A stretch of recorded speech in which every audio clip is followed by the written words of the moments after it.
Hola queridos amigos, bienvenidos a esta nueva entrega del podcast. Hoy lo hemos llamado Disfrutando el Shelamim. Es el mandato más largo que nos hemos encontrado hasta el momento en Levítico capítulo 19.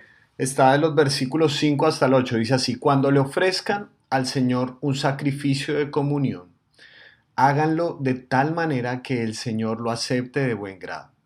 Cómanselo el día que lo sacrifiquen o al día siguiente. Lo que sobre para el tercer día deberán quemarlo. Si alguien lo come al tercer día, tal sacrificio no le será válido, pues la carne ya se habrá descompuesto. Cualquiera que lo coma sufrirá las consecuencias de su pecado por profanar lo que ha sido consagrado al Señor. Tal persona será eliminada de su pueblo. Qué bueno que hayamos llegado hasta esos versículos porque nos damos cuenta que yo creo que una de las reclamos que tenemos con el libro de Levítico, uno, si nunca lo has leído, tranquilo, y escuchas por primera vez estos versículos, dices, ves, ahí está el problema. Ahí está el problema del libro de Levítico y de lo retrógrada que es la Biblia, que empieza a hablar de sacrificios y de gente eliminada. Y por otro lado, si algún día has leído todo el libro de Levítico, te vas a dar cuenta que en muchas ocasiones son instrucciones. Aquí se hace referencia a uno de los 7 sacrificios principales que había, los cuales están en los primeros capítulos de Levítico. Entonces uno lo lee y dice, bueno, pero ¿esto qué sentido tiene? ¿Y por qué desobedecerlo lleva a una consecuencia tan grave como ser eliminado del pueblo? Entonces, tenemos que ir desglosando por partes porque lo primero que se nos dice aquí, se hace mención de un sacrificio muy específico. Y es el sacrificio que se llama Shelamim, el sacrificio de comunión, el cual si algún día quieren leer más al respecto de cómo funcionaba técnicamente, cómo debía hacerse, está en Levítico capítulo 3. Entonces, el Shelamim proviene de la palabra Shalom, que Shalom, más que paz, porque a veces pensamos que la paz sencillamente es ausencia de conflicto, más que paz, Shalom es la palabra que usaron los profetas específicamente y se usó en el Antiguo Testamento en muchos lugares para referirse a cómo era el estado de la creación y el estado del mundo antes de que el ser humano pecara. Es decir, Shalom no se refiere sencillamente a ausencia de conflicto, se refiere a plenitud, se refiere a armonía, se refiere a que la presencia de Dios estaba en medio de los seres humanos y había un equilibrio perfecto en la creación. Entonces, por eso en ocasiones lo hemos traducido como comunión, o sea, traducido como el sacrificio de comunión, el sacrificio de establecer la paz, establecer una relación correcta, una relación de armonía con otra persona. Tenemos que mirar, aparte del concepto de lo que es Shalom, el contexto histórico en el que se da el libro de Levítico. Desde sus inicios, cuando los seres humanos empezaron a tener concepto de cómo eran las divinidades, cómo eran los dioses, uno de los elementos que se conectaba directamente con la adoración a los dioses tenía que ver con los sacrificios. Porque los seres humanos querían, por ejemplo, tener más cosechas. Entonces, si tú tenías más cosechas, tenías que hacer sacrificios a los dioses para que te dieran más cosechas. Si algo no iba bien, probablemente es porque tú no has presentado adecuadamente, perdón, las ofrendas a los dioses de la lluvia, de las cosechas, del ganado, etcétera, etcétera.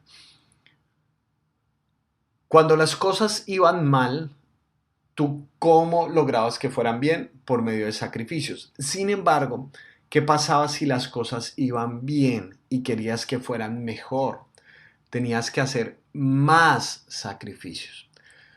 En realidad, tú nunca sabías cómo estabas delante de los dioses. ¿Por qué? Porque en ocasiones la vida significaba sufrimiento y significaba que las cosas no estaban tan bien. En la psiquis humana se empezó a generar la idea de que si algo estaba mal es porque los dioses están en contra de nosotros, entonces no presentamos los sacrificios adecuadamente, no presentamos la cantidad de ofrendas indicadas. Uno de los actos revolucionarios en el libro de Levítico es que hay indicaciones específicas de cómo sabes que el sacrificio que has presentado está completo. Es decir, sabes que hay un punto de cierre. Ya no vives en ese desasosiego, en ese vacío de no saber en cómo estás delante de los dioses, sino que hay unos sacrificios específicos, hay unas indicaciones específicas que te dicen, si ocurre esto, esto y esto, ya sabes que todo está completo. Ya sabes que has cumplido con lo indicado para que haya, en este caso, una comunión, que se rescate la comunión con Dios específicamente. Esas son excelentes noticias. La invitación que hace Dios es a dejar de vivir en el vacío de medio de las cosas. Es dejar de vivir con el desasosiego de no saber si la cuenta está saldada. Cuando celebras el sacrificio de comunión, el Shelamim, es un sacrificio donde sabes que las cosas están bien.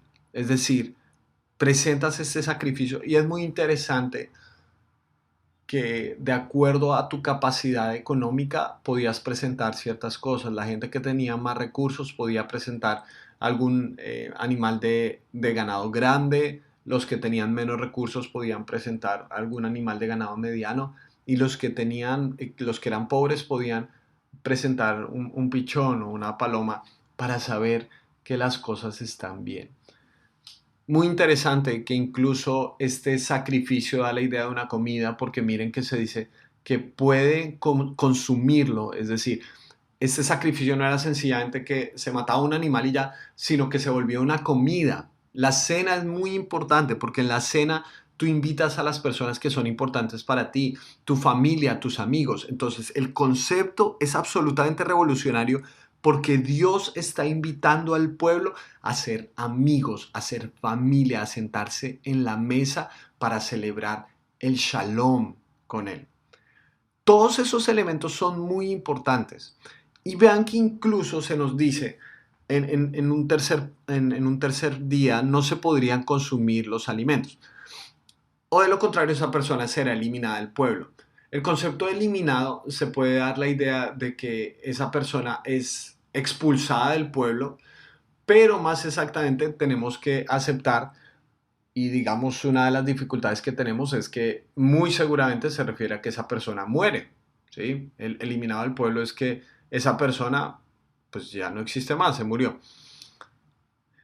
Por un lado, tenemos que ver que este será eliminada es una voz media o pasiva. ¿Eso qué quiere decir? Que no es que esa persona, eh, alguien más ejecute el acto sobre esa persona. Es decir, no es que la mataron, vean que no dice será matada o será asesinada, sino el será eliminada del pueblo da una idea de algo que uno mismo hace sobre uno. Es decir, imagínense como un espejo, cuando uno dice me veo, eso es un reflexivo, una voz media, una voz que se aplica sobre sí mismo, que el verbo, la ejecución es sobre mí mismo. Entonces, esa persona está actuando en contra de sí misma al consumir el sacrificio de comunión por fuera del espacio de tiempo que Dios ha estipulado. Yo sé obviamente que tienen muchas dificultades y que no voy a responder todas las preguntas, pero en primera instancia noten lo siguiente. Da la idea de que el sacrificio no es válido porque la carne ya está descompuesta. Si tú quieres comer una carne descompuesta en el desierto, muy seguramente vas a tener problemas de salud muy graves al punto de la muerte. Entonces, no es que alguien mate a esa persona, sino que la misma persona, por querer hacer las cosas a su manera, está cargando sobre sus propios hombros las consecuencias de sus decisiones. Esta estructura gramatical nos indica que hay una causalidad, es decir, hay una causa y un efecto. En este caso, una decisión de consumir ese sacrificio descompuesto, esa comida descompuesta, va a tener irreversiblemente unas consecuencias. ¿Porque Dios es muy malo? No, porque hay decisiones que tienen consecuencias. Al contrario, aquí hay una advertencia de cómo no funcionan las cosas y si la persona lo desea hacer de esa manera, está siendo terco y toda decisión tiene consecuencias. Dios respeta tanto la libertad humana que le da al hombre la capacidad de elegir otros caminos distintos a los que él propone. Que tenga consecuencias, por supuesto que tiene consecuencias, pero es que tú no puedes reclamar ser libre para tomar decisiones y ser libre de escoger cuáles van a ser las consecuencias. Eso no sería libertad.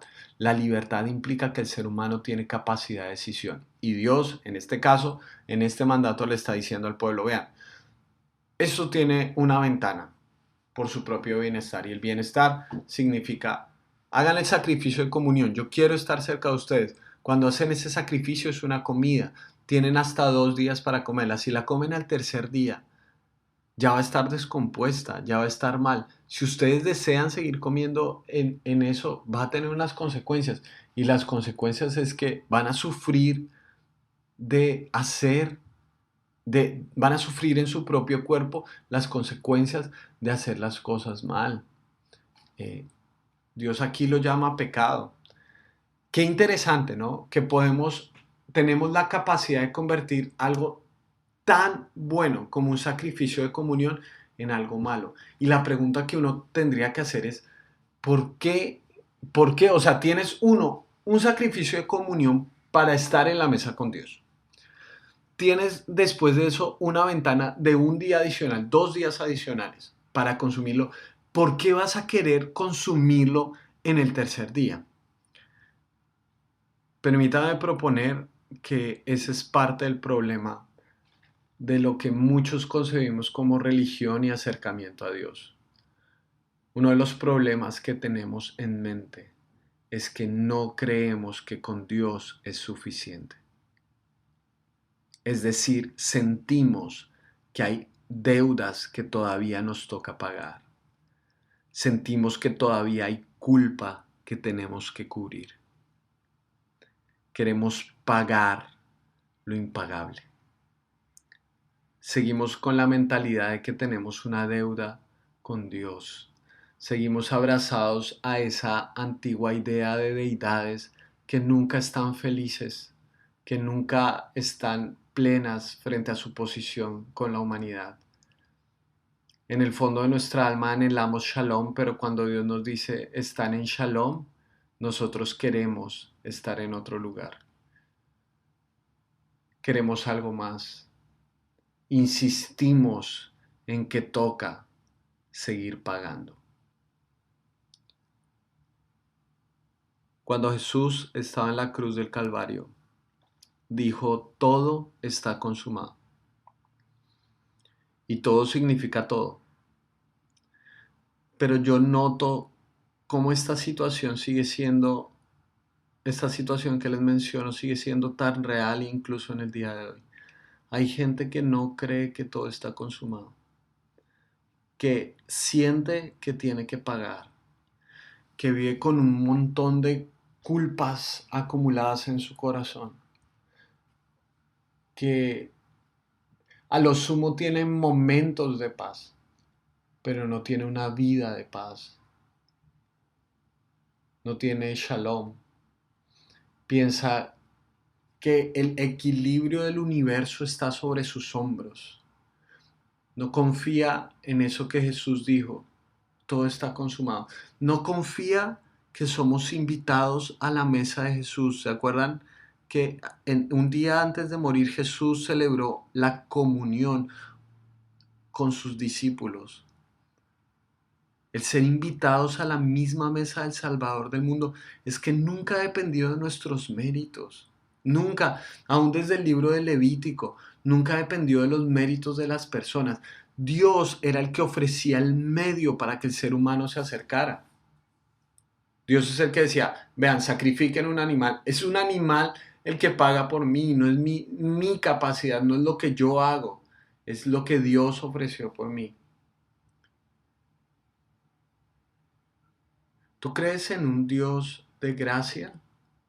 ¿Tú crees en un Dios que te ofrece la posibilidad de estar tranquilo y en paz? Porque si no creemos que es suficiente lo que Dios nos ofrece, nada lo va a hacer. Nos vamos a meter en dinámicas tóxicas para pretender pagar lo impagable. Vivir con culpas añejas sin disfrutar nunca de lo que Dios nos ofrece. Hay una historia en el Nuevo Testamento, una de las parábolas más conocidas o quizás la más conocida. Se ha llamado la parábola del hijo pródigo, pero en realidad son dos hijos. Pródigo significa que desperdicia, que derrocha algo. Es la historia de un hijo, dos hijos. El hijo menor le pide al padre su herencia y eso es absolutamente grosero y grotesco porque le está diciendo: papá, no me interesas, me interesa solo tu dinero. Y el papá le da la plata al hijo. El hijo se va lejos de casa, despilfarra su dinero con tan mala fortuna que cuando gastas el último centavo de lo que tenía, entra en una situación terrible en la región donde estaba, de tal manera que le toca buscar cómo subsistir y termina cuidando cerdos en una granja. Para un judío el cerdo es un animal impuro y ahora la situación es aún más oscura porque Jesús dice que tenía tanta hambre este joven que deseaba comer la comida de los cerdos. Esa es la forma de decir que este hombre ha llegado a lo más bajo de lo más bajo. Antes de siquiera pensar entrar de nuevo en su comunidad, tenía que pasar por un ritual de purificación sumamente extenso.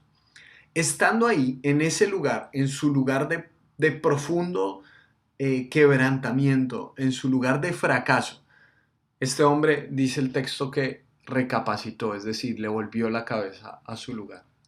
Y dice: voy a regresar a mi papá y le voy a decir: Padre, he pecado contra el cielo y contra ti, ya no merezco llamarme tu hijo, trátame como un siervo. Y con ese discurso regresa a casa y cuando su papá lo ve a lo lejos, dice el texto que el papá sale corriendo, algo completamente indignante para un patriarca que había sido rechazado por un hijo de esa manera. El papá sale corriendo a abrazarlo y el hijo empieza su discurso: papá, he pecado contra el cielo y contra ti, ya no merezco que se me llame tu hijo. Y el papá lo interrumpe, ni siquiera le habla, sino que lo ignora con amor, llama a sus siervos y le dicen: vístanlo de la mejor manera. Y va a hacer una fiesta en honor a ese hijo. El hijo tenía claro algo: él no merecía ser tratado como un hijo, había pisoteado el hecho de ser hijo. Pero ¿cómo lo trató el papá? No lo trató como él se lo merecía, lo trató como él lo necesitaba. Él necesitaba saber que era un hijo, él necesitaba saber que estaba perdonado. ¿Se imaginan al hijo después de estar en casa y haber atravesado todo esto diciendo: bueno, voy a comer la comida de los cerdos? O, bueno, papá, ¿cuánto te debo, por favor, por la fiesta que sacaste en mi honor? ¿Ustedes creen que el papá lo hizo para que el hijo le pagara algo? ¿Ustedes creen que el papá lo hizo para cobrarle la cuenta después? El papá lo hizo porque lo ama. Y él tiene que dejar de lado estas dinámicas tóxicas de querer pagar lo impagable, porque así no funciona la gracia. Un regalo es regalo porque no tenemos que pagar por él, sencillamente lo tenemos que disfrutar. Una y otra vez en la Biblia vemos la iniciativa de Dios por recordarnos que sentarnos a la mesa es un regalo, no es una cuenta de cobro que tenemos que pagar. Oro para que tú puedas disfrutar del Shelamim, que tú puedas disfrutar de la comunión, de la oportunidad que tienes de sentarte a comer en la mesa del Rey del Universo. No tienes que pagar nada porque Jesús ya lo pagó todo. El Cordero Perfecto dio su vida para permitirnos sentarnos a comer en la mesa del Rey. Que vivas una vida libre de culpa porque sabes que Dios nos otorgó el Shalom. No cierres tus ojos a esa verdad, disfrútala, porque Dios nunca te ha dado lo que mereces, pero sí siempre nos da lo que necesitamos. Disfrútalo. Te mando un gran abrazo.